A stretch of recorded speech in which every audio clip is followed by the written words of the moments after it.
Following the couple and their two lovely children into the house, Ankini could not help but marvel at its elegance. The interior was even more beautiful than the outside, filled with shiny new things. Ankini was thoroughly impressed. Dinner was delicious, and Samu's wife kept everyone entertained, trying to get Samu and Ankini to talk to each other. But Samu stayed silent. When Samu's wife asked where Ankini had met her husband, Samu gave Ankini a warning glare. Ankini knew this Samu was his Samu. Why else would he be so tense? So Ankini lied. We met when I was looking for a job a few months ago. Samu looked relieved, confirming Ankini's suspicion.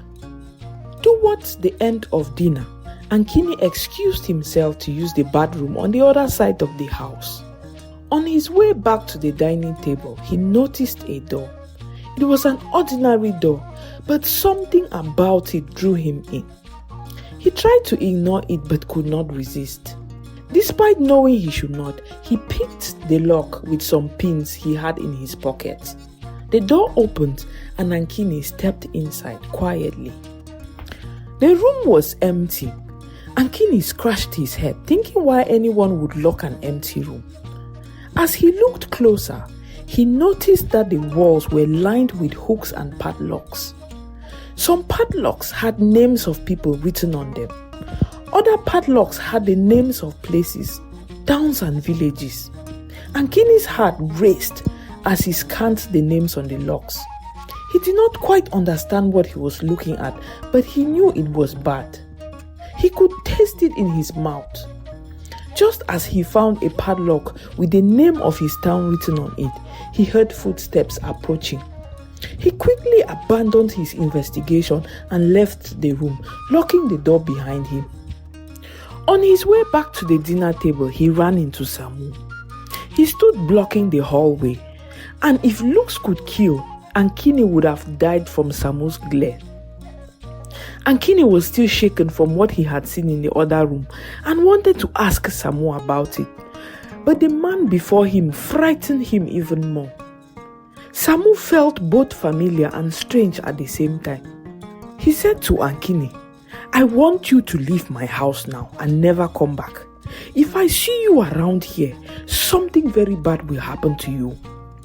The threat in Samu's voice was terrifying, and Ankini believed him completely. Something about the way Samu spoke made goosebumps appear on Ankini's arms. Ankini hurried past Samu into the living room, where he said a quick goodbye to Samu's wife and his children, and then he left the house. As soon as he was outside the gate, he let out a deep breath. The whole time he had been in there, he had felt a heavy pressure on his neck. Now, finally, he could breathe. Back in the room at his friend's place, Ankini could not stop thinking about Samu and the room with padlocks in it. What did it all mean? Something just did not sit right. He had every reason to believe the rich man was Samu and every reason to doubt it. He called his wife for advice that night, and she was just as baffled. That night, Ankini promised himself one thing: he would never go back to Samu's house. As much as he wanted answers, something about it made him feel very uneasy.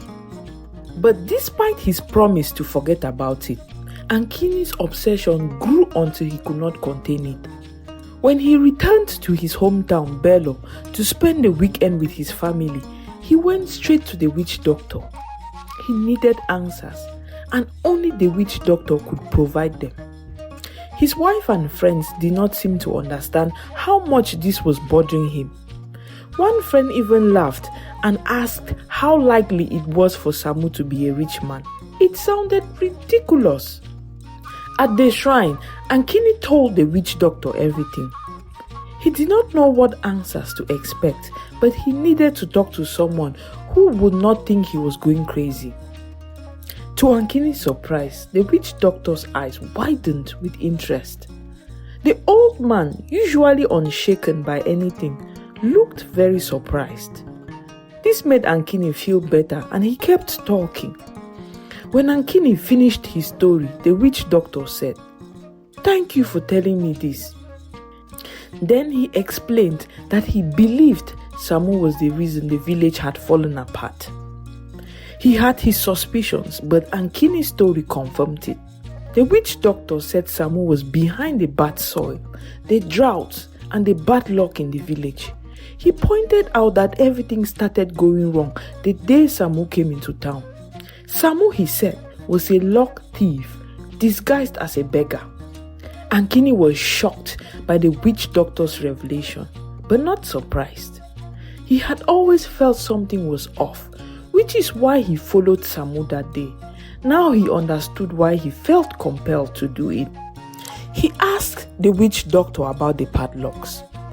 And to his further shock, the witch doctor explained that the padlocks represented each person or place from which Samu had stolen luck. Luck thieves like Samu were sent from the underworld to pose as beggars in prosperous areas. They lured kind-hearted people with their sad, poverty-stricken appearance.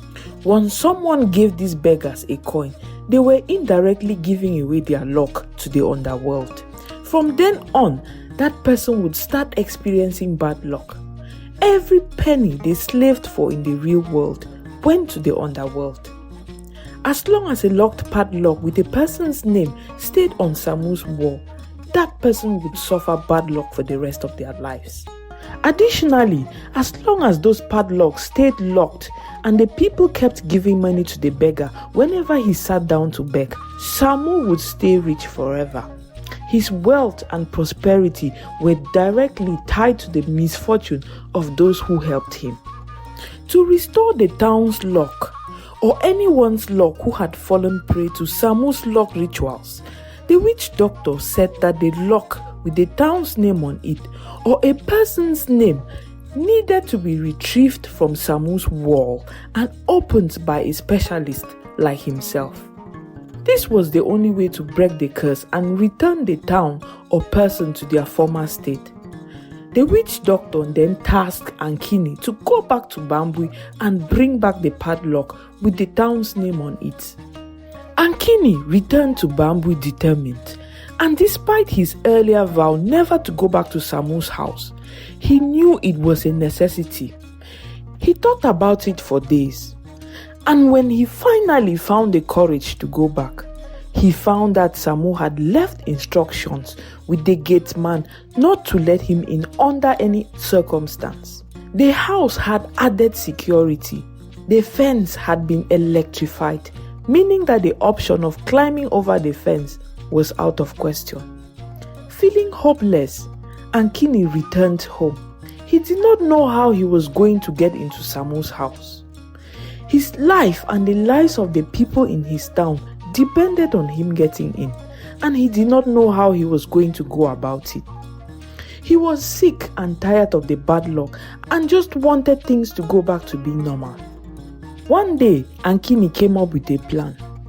Every Tuesday, Samu's car would drive up to the construction company across from where Ankini sold fruit. So on that Tuesday, Ankini decided to hide in the trunk of Samu's car. He held his breath as the car drove to Samu's house, his heart pounding with every bump in the road. Once they arrived, Ankini waited until it was dark and the gate man was fast asleep. He quietly snuck out of the trunk of the car and into the house, hoping that no one would notice. Lights were everywhere, making it risky, but Ankini moved with determination. He reached the room with the padlocks on the wall and searched for the one with his town's name on it. His hands trembled as he took it. Then he quickly snuck back out and hid in the trunk of Samu's car, spending the rest of the night there, his heart racing with fear. The next morning, when Samu drove into town, Ankini quietly snuck out of the trunk, jumped on his motorcycle and sped back to his town. He felt the weight of the padlock in his pocket and a glimmer of hope in his heart. As soon as he arrived, he went straight to the witch doctor's shrine. When the witch doctor began the ritual to open the padlock, the earth shook, the skies darkened, and the winds cried out. The air seemed to freeze, and Ankini could feel a force fighting back against the witch doctor's incantations. He felt it bang around the room and scream, but the witch doctor did not give up. And finally, Ankini felt the force give up. The lock clicked open. Instantly, the skies brightened outside, and the earth settled, and the air became clean and still again. It felt as if a heavy burden had been lifted from the town. The witch doctor sank to the floor in relief, and Samu hurried outside and shared the news with his family and the townspeople. In just a few short weeks after that, the people of the town began to notice that things were starting to improve in the town. The soil became fertile again, shops reopened, crops grew healthy, and other towns wanted to do business with Bello once more. The town was finding its way back to normal, slowly but surely, and Ankini felt a deep sense of relief and joy. Then one day, a madman ran into town. It was Samu.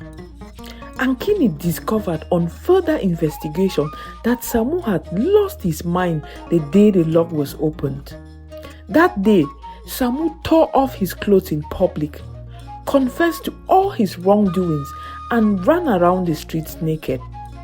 He lost his house, his businesses, and his family. He had nothing left. By opening the padlock, Samu's pact with the devil had been broken, and now he had to pay the price by being mad for the rest of his life. And as more people found out about lock thieves and the underworld, they retrieved and opened their own locks, making Samu's madness and suffering increase. This story teaches us to be careful about who we help in life. While helping others is good, we must be mindful of their intentions.